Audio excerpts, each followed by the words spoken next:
RCN, grandes audiencias, en la hora de la verdad, al oído.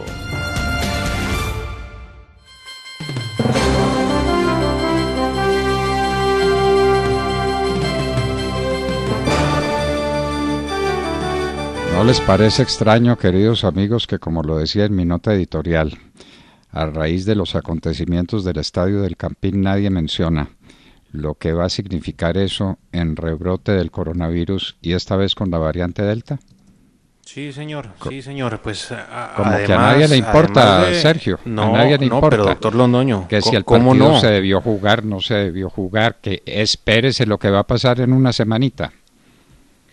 Sí, esperemos que no haya un brote a raíz precisamente de los desmanes que se registraron al interior del estadio Nemesio Camacho El Campín en ese encuentro que pues resultó desastroso desde el punto de vista, bueno, en realidad desde donde se le mire, porque pues es inadmisible lo que veíamos en medio de la invasión por parte de algunos hinchas del Nacional a la tribuna familiar de Santa Fe, dejando obviamente personas heridas, pero sí, doctor Londoño, no podemos perder de vista lo que pudo haber sido una bomba biológica. Esperemos que no haya ocurrido cuando pues no se respetó el distanciamiento y pasó lo que pasó y que quedó grabado en unas imágenes verdaderamente aterradoras con un ingrediente, y ya lo decía usted también, y es la variante Delta del COVID-19, que por ahí anda circulando en Colombia, y es que ya fue detectada además no solamente en Bogotá, sino también en Bucaramanga. Es una persona de 52 años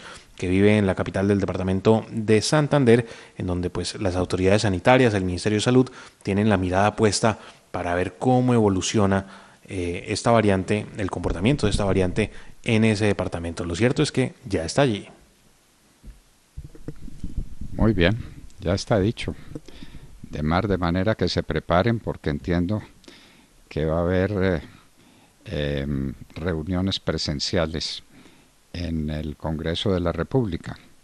Pues doctor Fernando, me todo parece está una diseñado pues todo está diseñado para regresar a la normalidad en la medida de lo posible, sobre todo con las personas que ya están vacunadas. ¿Y esto por qué?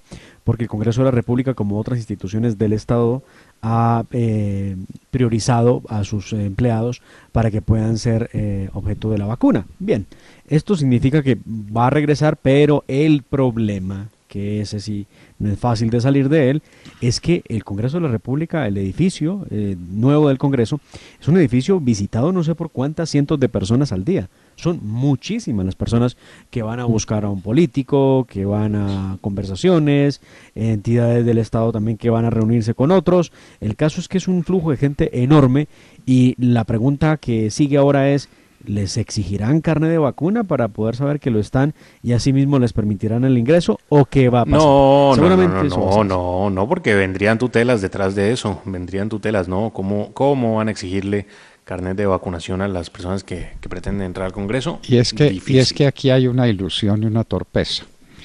¿Están bajando los indicadores de contagios y de mortalidad? Sí, señor, están bajando. Total, le ganamos la partida al coronavirus.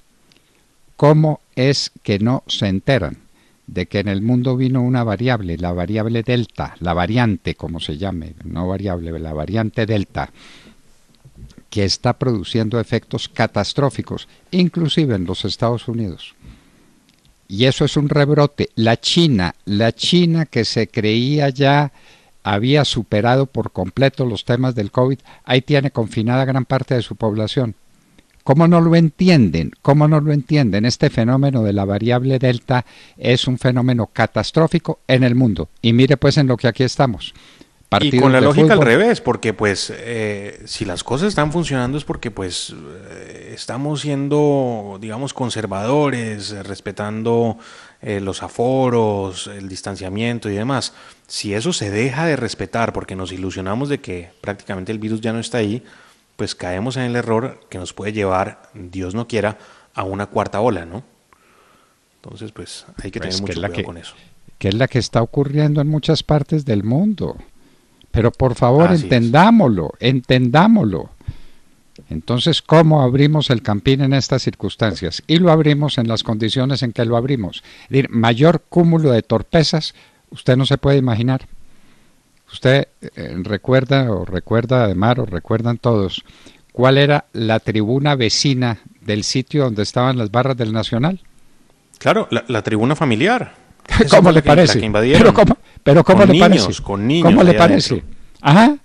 No, es decir, mayor cantidad de torpezas no puede cometer la alcaldesa, no, o los organizadores de eso en el estadio, pues la alcaldesa es la responsable de todo, pero claro, en fin, esto pues es Oiga, y a propósito de vacunas, ya que es viernes, aprovechemos, pongámosle un poco una nota de humor, cosas que llegan por WhatsApp a propósito de vacunas. A partir del 10 de agosto, atención, tomen nota de esta fecha, que esa sí no va en chiste, sino que va en serio, inicia la inoculación de la vacuna Dian. Una sola dosis, es obligatoria y causa nervios, malestar, dolores de cabeza, ansiedad, estrés y algunos síntomas menos agresivos. Se recomienda tomar valeriana y agüita de manzanilla para calmar los nervios. Claro, es que empieza la declaración de renta.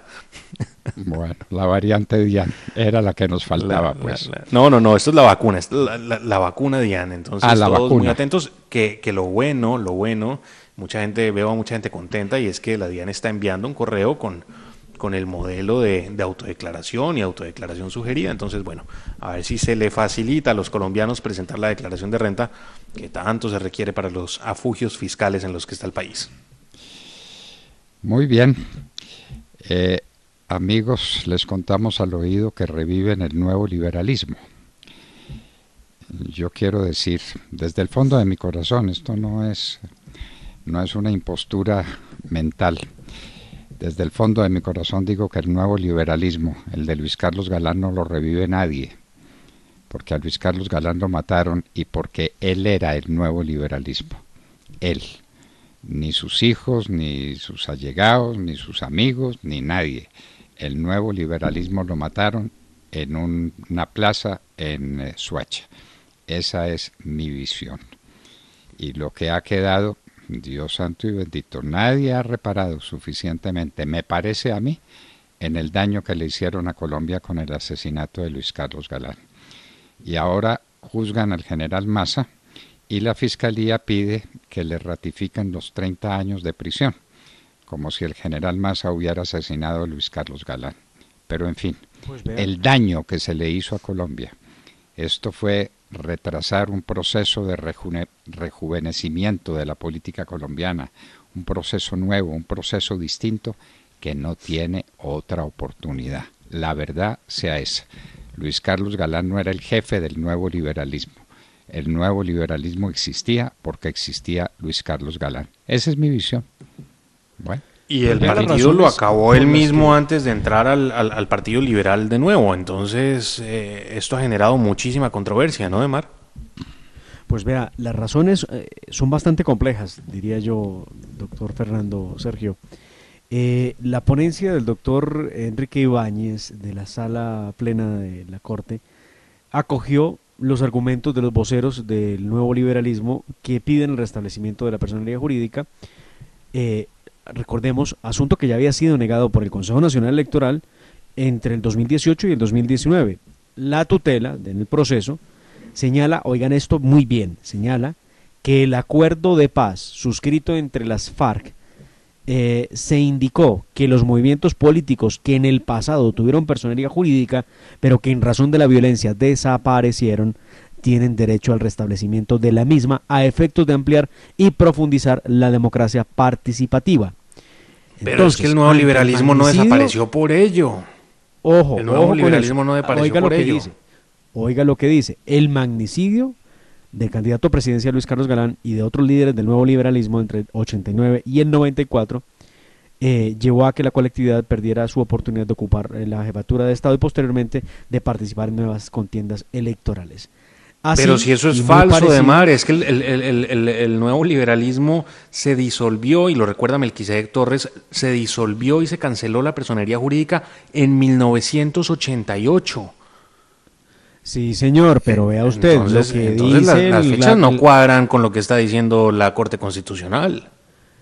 Se cita la tesis que se utilizó del Consejo de Estado en cuanto a revivir la personería jurídica de la Unión Patriótica tras la eliminación de los integrantes.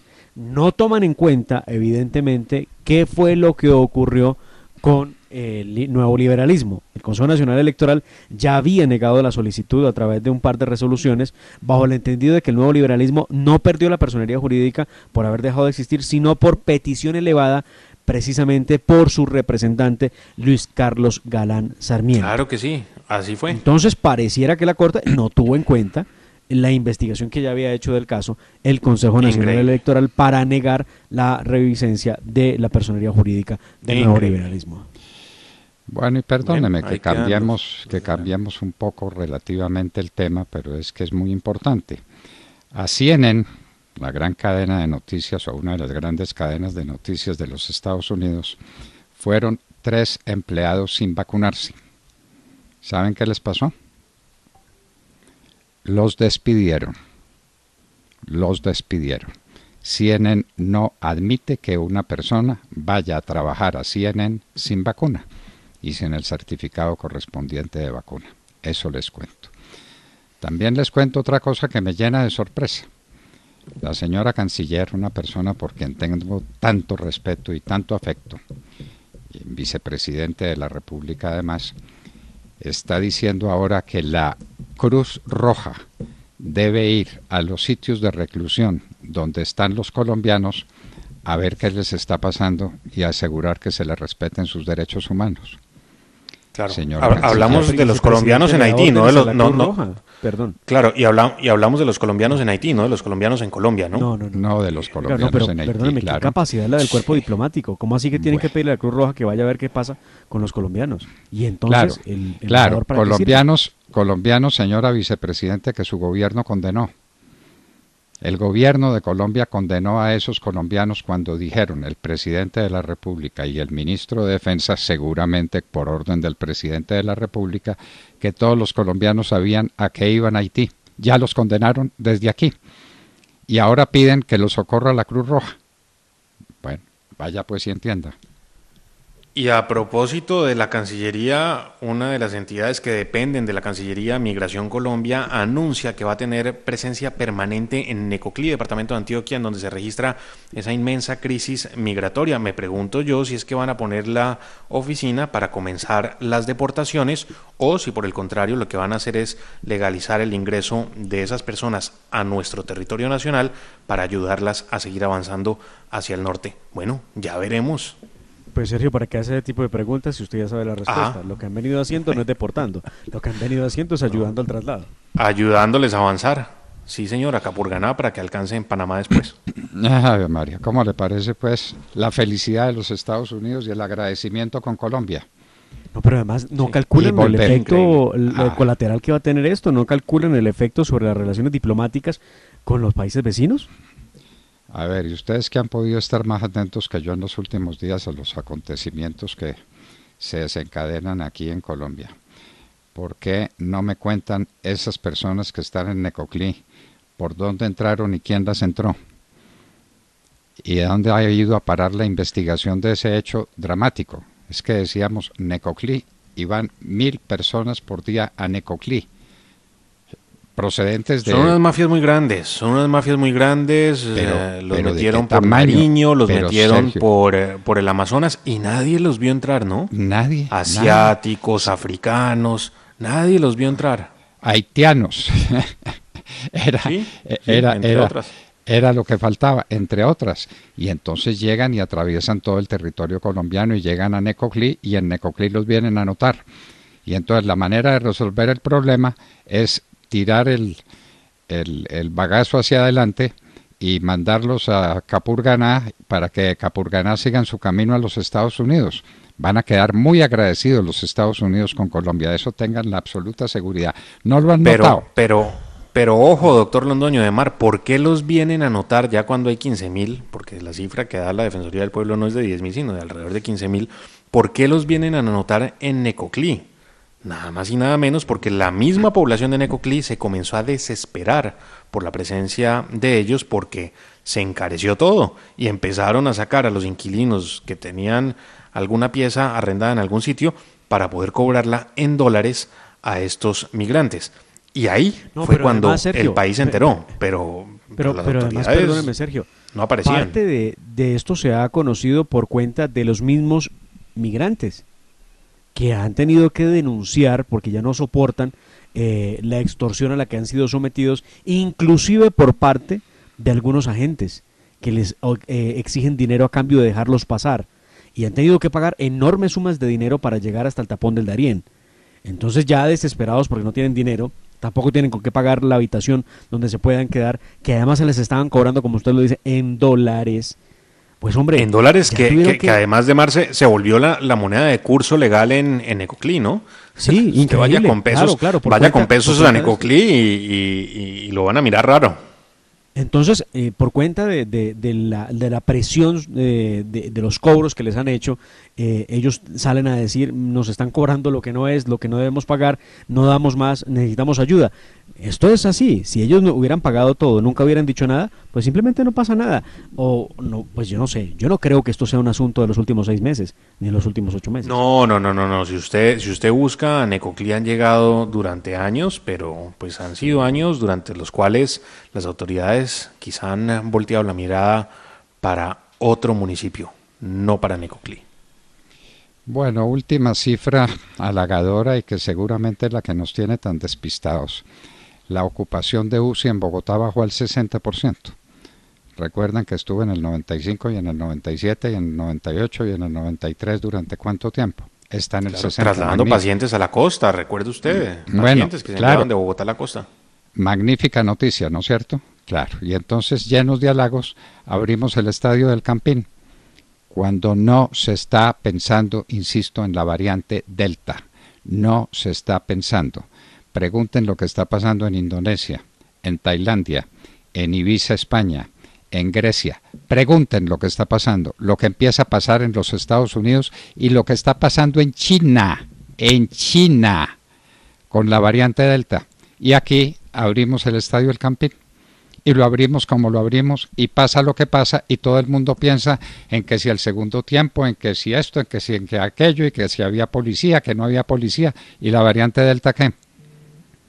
Bueno, pero estamos muy contentos por la cifra del 60%. Un amigo nuestro, doctor Fernando, de la Hora de la Verdad, que conoce muy bien Antioquia y que la ha caminado tantas veces, nos dice lo siguiente: ahora no le dicen a Necoclí, sino Necohaití. Hágame el favor. ¿Cómo será la situación? Hágame el favor. Bueno, y al mismo tiempo tenemos noticias desgarradoras. Hay un incendio forestal en los Estados Unidos que está destruyendo una ciudad histórica. Los incendios, y hay incendios en muchas partes del mundo, porque hay unas temperaturas terribles en muchos lugares. Bueno, en Necoclí también, ¿no? Allá es calientico. Sí, pero allá el incendio lo que hay es pues una migración verdaderamente descontrolada. Vamos a ver qué pasa. Y atentos hoy a Panamá, al Darién en Panamá, porque allí se adelantará la reunión entre la canciller Marta Lucía Ramírez y el canciller de Panamá, precisamente para tratar este tema. Oiga, les tengo un dato que les va a interesar mucho a ustedes y a los oyentes, doctor Fernando, Sergio. Se está hablando de la vida jurídica que tendrá las famosas 16 curules para la paz, que muchos han dicho son 16 curules para las FARC. Pues bien, las 16 curules van a los municipios PEDED, que son cerca de 170 municipios donde históricamente los terroristas de las FARC hicieron presencia. Pero un par de cosas he descubierto en esa investigación de los municipios PEDED y de las 16 curules para la paz. Vean ustedes, de acuerdo con los reportes de CIMSI respecto de los cultivos de coca en Colombia, el 94.5% de los cultivos de coca se encuentran en municipios PEDED. El 94.5%. Y, ojo, el 5.4% de la minería ilegal está en esos municipios. Es de esos municipios de donde saldrán las famosas 16 curules para la paz, donde está concentrada la mayor cantidad de coca en Colombia. Pero claro, y es que puede caber alguna duda. Aquí como que no hemos entendido, Demar, que el problema capital de Colombia se llama cocaína. ¿Eso es imposible entenderlo? ¿Mm? Pues para el gobierno sí, por ahora, para el gobierno sí. El resto, bueno, para el gobierno, para las cortes, bueno, aquí nadie entiende que el problema sea la coca. Y Sergio, quedamos muy desinflados con el anuncio ayer de suyo, la aclaración respecto de qué traían los dos aviones o qué era lo que el ministro de Yo Defensa creí anunciaba. que Sergio nos iba a dar esa noticia a primera hora de la mañana. No, es que no traían nada, doctor Londoño. Los aviones llegaron vacíos, pero pues la noticia era esa, que llegaron los dos aviones, dos Hércules C-130 que se incorporan a la Fuerza Aérea de Colombia. Pero Bueno. no traían nada en su interior. Ni glifosato ni nada. No, los pilotos Bueno. nomás. Esa era mi esperanza, que trajeran el glifosato. Bueno, dos Y aviones Hércules. prepárense, Magnífico que prepárense. tengamos dos avioncitos más. Prepárense para qué. Doctor Fernando, prepárense porque llega un nuevo testigo a cantar de todas las escalas de todos los tonos de la escala musical, y no precisamente es un personaje que sea reconocido por haber dicho alguna verdad en más de 13 años que ha tenido para pronunciarse y no ha dicho una sola palabra. Solo ahora que fue partícipe en el encuentro de la Comisión de la Verdad con alias Timochenko, Salvatore Mancuso sale a decir que revelará importante información, y también tienen una lista a más de 35 personalidades colombianas que estarán involucrados en temas de falsos positivos, en tema de masacres y demás. Dice él, va a contarlo todo y lo hará ante la Justicia Especial para la Paz, una manera de pedir pista en ese tribunal que ya sabemos termina por condenar a nadie. A ver qué tan buena memoria tienen ustedes. ¿Recuerdan cuando se estaba extraditando a estos bandidos? Los estaba extraditando el presidente Uribe a los bandidos de las famosas autodefensas. ¿Se acuerdan Sí, qué claro, lo gritaban recuerdo perfectamente. cuando los estaban embarcando? ¿Qué gritaban? Sí, venganza, nos vengaremos. Bueno, tiene usted buena memoria, lo felicito. De manera que llegó la hora de la venganza de Mancuso. Está bien, está bien. Nos vengaremos, gritaban cuando iban camino al avión de la DEA. Ahí están los videos. Existe el registro noticioso de aquel momento. Muy bien. Bueno, queridos amigos, y vamos a hablar con una persona muy cercana a los afectos de esta casa y que nos va a poder explicar qué va a pasar en Afganistán y en qué consiste el avance del Talibán y qué efecto tiene eso en todo el equilibrio de esa región. El profesor Román Ortiz estará con nosotros en un minuto y les hablábamos al oído.